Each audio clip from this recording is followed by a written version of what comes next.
Hello friends, आज का हमारा टॉपिक है सेफ्टी फैक्टर। सेफ्टी फैक्टर वो होता है जो प्रोटेक्ट करता है बॉडी में एडेमा होने से। मतलब वो फैक्टर्स जो प्रिवेंट करते हैं एडेमा। एडेमा प्रिवेंट हो सकता है अप टू 17 mmHg तक।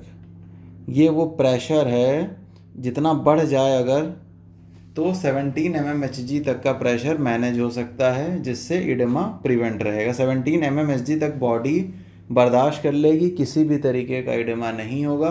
जब ये प्रेशर मोर देन 17 mmHg जाएगा तब इडेमा होगा, उससे पहले तक इडेमा नहीं होगा।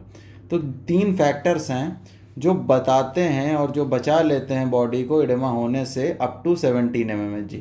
17 mmHg जो ये प्रेशर है ये 3 पार्ट्स में डिवाइडेड है। 3 mmHg, 4 mmHg, sorry 3 mmHg, 7 mmHg and 7 mmHg। Total 7 + 7 + 3 = 17 mmHg।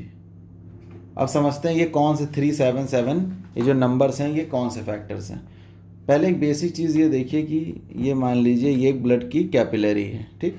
Capillaries के थ्रू जो प्लाज्मा है वो फिल्टर होके बाहर की तरफ जाता है और यहाँ चारों तरफ हमारे सेल्स हैं, ये सेल्स पड़े हुए हैं। इन सेल्स के बीच में भरा हुआ होता है इंटरस्टिशियल फ्लूइड। अब ये जो इंटरस्टिशियल फ्लूइड होता है इसके अंदर जो प्रेशर होता है वो निगेटिव होता है, वो बाइंड करने में हेल्प करता है, वो इन सारी चीज़ों को बाउंडेड फॉर्म में रखने में हेल्प करता है। तो जो इंटरस्टिशियल फ्लूइड का प्रेशर होता है वो -3 mmHg होता है। अब ये -3 mmHg जो है ये एक सेफ्टी फैक्टर की तरीके से काम करता है इडेमा प्रिवेंशन के लिए। तो ये जो इंटरस्टिशियल फ्लूइड का निगेटिव प्रेशर है, जिसकी value negative pressure of interstitial fluid that's equal to -3 mmHg that helps in prevention of edema, ठीक। दूसरा पॉइंट क्या हुआ, अब थोड़ा इसी डायग्राम को थोड़ा और डिटेल में समझिए। इसमें क्या हुआ कि ये जो इंटरस्टिशियल फ्लूइड था जिसका ये पूरा निगेटिव प्रेशर था, ये सारी चीज़ें कहीं ना कहीं, ये जो पूरा इंटरस्टिशियल फ्लूइड था ये हम लोगों ने प्रीवियस लेक्चर्स में डिस्कस किया है।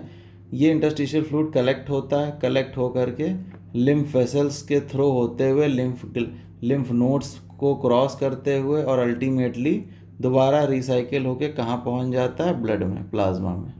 तो ये इंटरस्टिशियल फ्लूइड आगे चल के लिम्फ कंस्टिट्यूट करता है और लिम्फ फ्लो हो करके अल्टीमेटली ब्लड में वापस जा कर के मिल जाता है।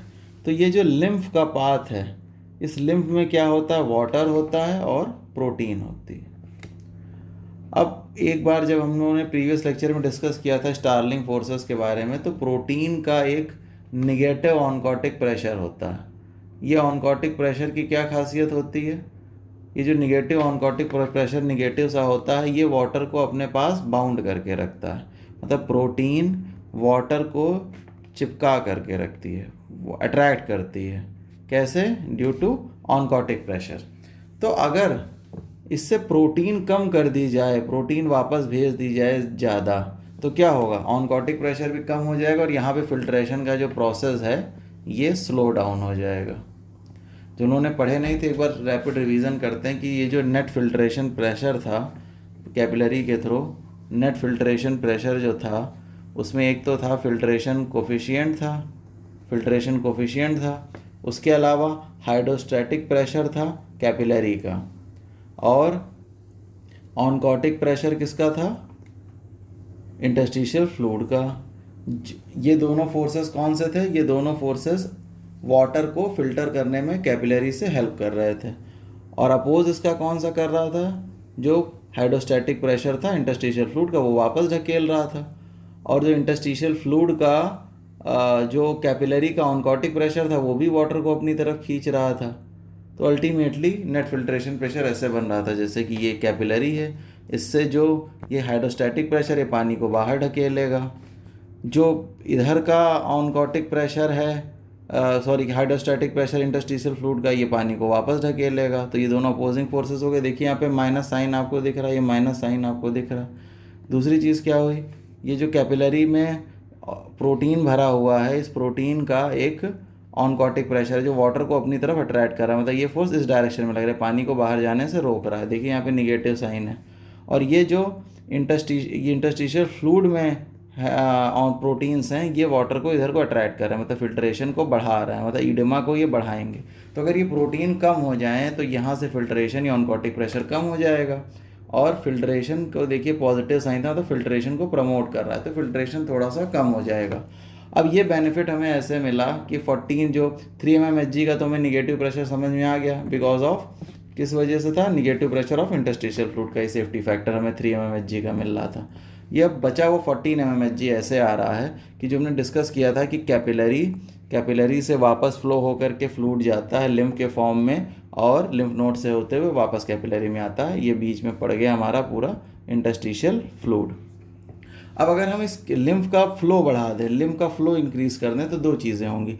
एक तो लिम्फ का जब फ्लो इंक्रीज करेंगे तो लिम्फ का फ्लो इंक्रीज करते जैसे ये फ्लो हमने तेज़ी से इंक्रीज कर दिया तो पहले बात तो वाटर, ये जो फ्लो है लिम्फ ये इंटरस्टिशियल फ्लूइड वॉश आउट होने लगेगा तेज़ी के साथ, तो एक हमें सेफ्टी इससे मिल जाएगी। दूसरी सेफ्टी साथ ही साथ प्रोटीन भी तो वॉश आउट हो रहे हैं इस वाटर के साथ, जो प्रोटीन है तेज़ी से इंटरस्टिशियल फ्लूइड में वो भी वापस जा रही हैं, ब्लड में मिल रही हैं।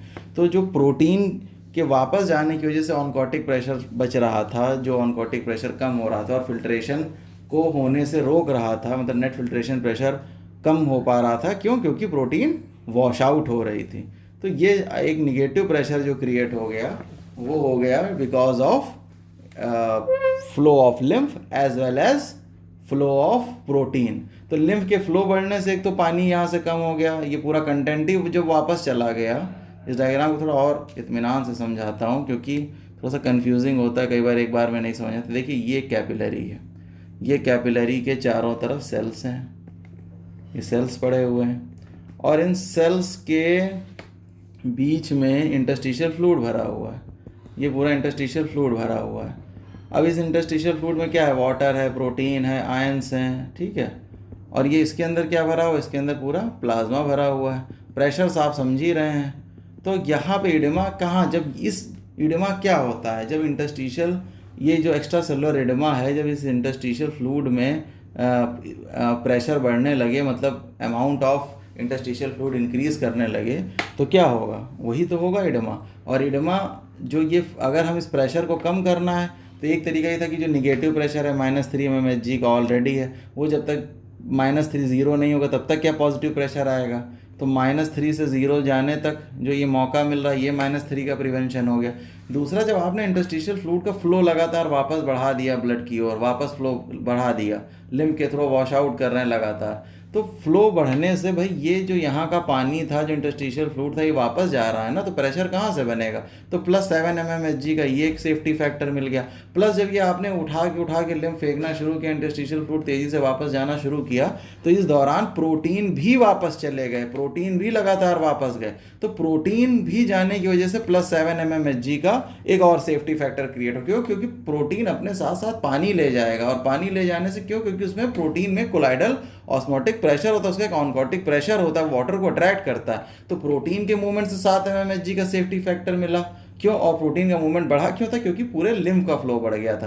तो 7 + 7 और ये 3, ये हमें मिल गया टोटल 17 mmHg का सेफ्टी फैक्टर। ये जब तक 17 mmHg का प्रेशर नहीं बढ़ेगा तब तक इडेमा नहीं होगा। When pressure crosses more than 17 mmHg, ये 17 mmHg तक सेव कर लेगा। जब 17 mmHg से भी ज़्यादा फिल्ट्रेशन प्रेशर बढ़ गया, then at that time edema will appear. So I think ये क्लियरिटी आ गई होगी, आपको समझ में आ गया होगा ये टॉपिक। नहीं समझ में आया तो कमेंट में लिख दीजिएगा, I will explain you again and again जब तक समझ में नहीं आ जाता। Okay, thank you. तो आई होप जनरल फिजियोलॉजी तो हम लोगों ने यहाँ पर लगभग ख़त्म कर दी, सारे टॉपिक कवर अप हो गए हैं। अब इसके बाद हम लोग बात करना शुरू करेंगे, नर्व मसल फिजियोलॉजी की कुछ चीज़ें डिस्कस करी थी, अभी थोड़ा सा रेस्टिंग मेम्ब्रेन पोटेंशियल पे बात करनी बाकी है, एक्शन पोटेंशियल की बात करनी बाकी है। ये बात करके नर्व मसल फिजियोलॉजी में हमने अपने प्रीवियस वीडियोस जो पढ़े हुए हैं उसमें स्केलेटल मसल, कार्डियक मसल, उनका डिफरेंस, स्केलेटल स्मूथ का डिफरेंस, इसके अलावा बात कर चुके हैं कि न्यूरोमस्कुलर जंक्शन क्या होता है, but sliding filament theory, contraction, थोड़ी सी अप्लाइड नर्व मसल फिजियोलॉजी ये बची हुई है, तो इसको कवर अप कर लेंगे।